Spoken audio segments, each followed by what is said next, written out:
The game failed, but you pivoted a bit, and now you have a company worth $1.6 billion.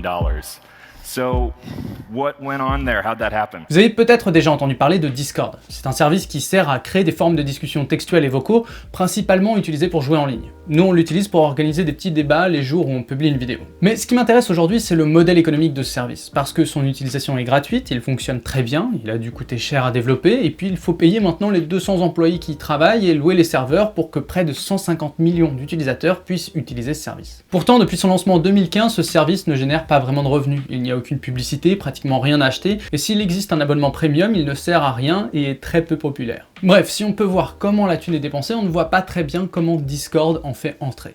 Et c'est là qu'arrive justement le principe de start-up. I want France to be a startup nation, meaning both a nation that works with and for the startups, but also a nation that thinks and moves like a startup. À force de voir des startup nations un peu partout, je me suis dit qu'il pourrait être utile de décrire comment ça fonctionne, à quoi ça peut bien servir, sans partir dans le mythe du garage vers le toboggan d'entreprise.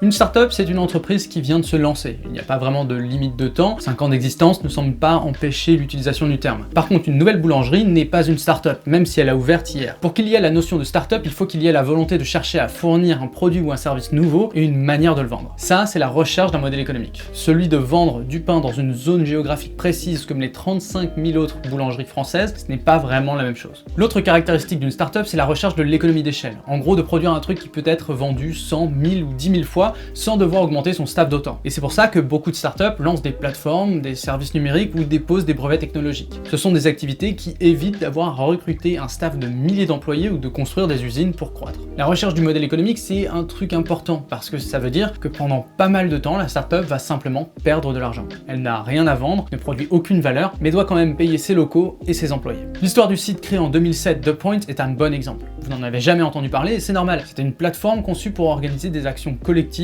Pendant plusieurs mois, ils ont conçu ce service qui ne générait pas d'argent avant de changer un peu leur offre et ont créé un site qui permet d'avoir des réductions de groupes. C'est la création du site Groupon qui lui a très vite généré une masse de thunes impressionnante.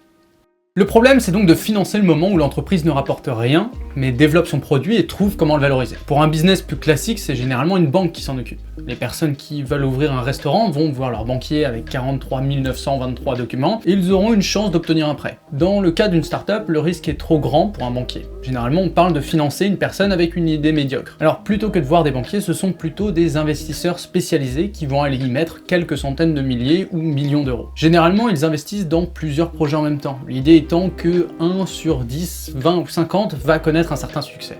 Après, le succès, ça peut être beaucoup de choses, mais de plus en plus, c'est souvent d'être acheté par une grosse boîte avec un maximum de zéros sur le chèque. C'est l'exemple de Shazam, acheté par Apple pour 400 millions de dollars. De Musical.ly, le truc avec les publicités cheloues sur YouTube, qui a été acheté par le Beijing ByteDance Technology pour 1 milliard de dollars, ou d'Instagram, acheté par Facebook pour un autre milliard de dollars. Et je vous passe encore les listes Wikipédia des acquisitions de Google ou de Microsoft, parce que c'est vraiment très très long.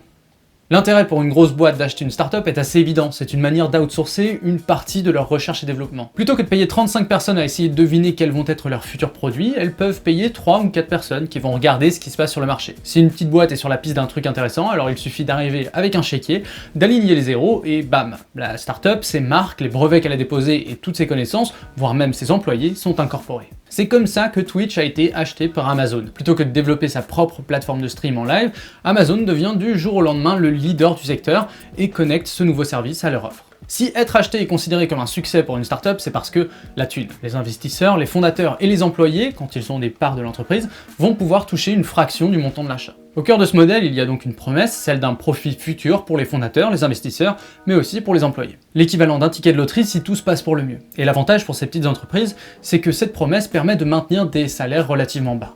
Après, le succès est assez rare parce que le chiffre cité un peu partout, c'est que 9 startups sur 10 disparaissent dans les 2 premières années. Soit parce que leurs idées sont vraiment médiocres, parce que personne ne veut payer pour ça, ou parce qu'une grosse boîte a repris ou copié leurs idées. Mais aujourd'hui, on reste avec une image en tête, celle de 2 ou 3 amis d'enfance qui lancent ensemble une entreprise dans leur garage, vont travailler dans des open office entrepôts. On imagine aussi des gens trop motivés pour être réels et qui deviennent souvent relous à parler sans arrêt de leurs grands projets, de leur vision et de leur impact souvent imaginaire sur le monde. C'est une caricature autant qu'une réalité, et je conseille vraiment, comme tout le monde, de regarder la série Silicon Valley qui décrit très bien ce milieu, du moins de ce que j'ai pu en voir.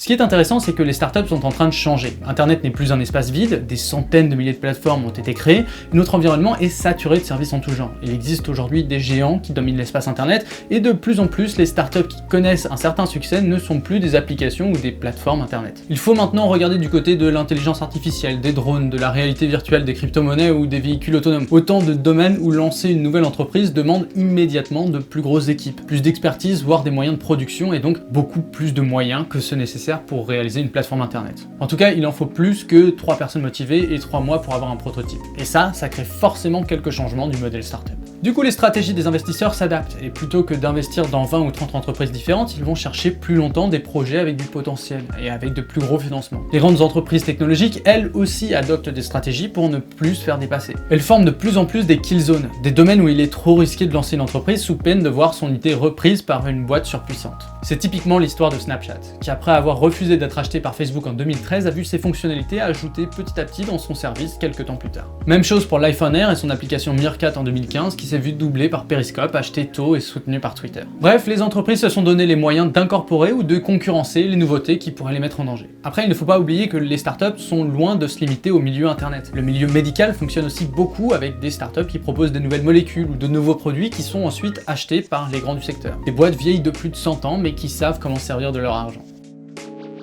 L'idée d'une startup aujourd'hui, c'est donc moins de créer le nouveau Facebook que de trouver quelques personnes avec qui faire un projet intéressant, trouver des investisseurs et tenter de se faire acheter. C'est ce qui peut arriver à Discord. Peu d'applications arrivent aujourd'hui à 150 millions d'utilisateurs sans avoir été achetés. Mais tant qu'ils n'ont pas de modèle économique rentable, ils sont dépendants de leurs investisseurs pour apporter de l'argent frais. Et ce sont les 50 millions de dollars de 2017 qui financent encore ce service gratuit. L'espoir étant pour eux qu'un jour Discord soit acheté ou qu'ils trouvent un modèle économique. L'autre option, c'est que ce service disparaisse face aux ambitions d'Amazon par exemple, qui après avoir acheté Twitch a également acheté Curse en 2016, un concurrent direct de Discord. Donc voilà un peu comment fonctionnent les startups. Au-delà de la millième application pour que Tatiana rencontre Youssef pour le séduire, lui prêter un marteau, lui filer son appart ou lui vendre son vélo, une startup se rapproche de plus en plus d'un service de recherche et développement externe. Et ce phénomène rentre parfaitement dans la vague d'économie de sous-traitance. De la même manière que les entreprises utilisent des services extérieurs pour nettoyer leurs locaux, pour répondre au téléphone ou pour préparer des colis, elles externalisent aussi leur recherche et développement. Le plus surprenant avec les startups aujourd'hui, c'est l'engouement qu'elles créent, alors que le rêve de créer le Facebook de demain est pratiquement enterré. Et en parlant de choses surprenantes, il y a un truc qui ne devrait pas vous surprendre, c'est notre gratitude envers tous nos tipeurs. C'est grâce à eux que cette vidéo existe, et notre objectif aujourd'hui, c'est qu'1% de nos abonnés contribuent d'au moins 1 € pour continuer de vous proposer des contenus comme ce que vous venez de voir. Il y aurait encore beaucoup de choses à dire sur les startups, on a mis plein de liens en description, dont celui de notre Discord, c'était Stupid Economics. Sur ce...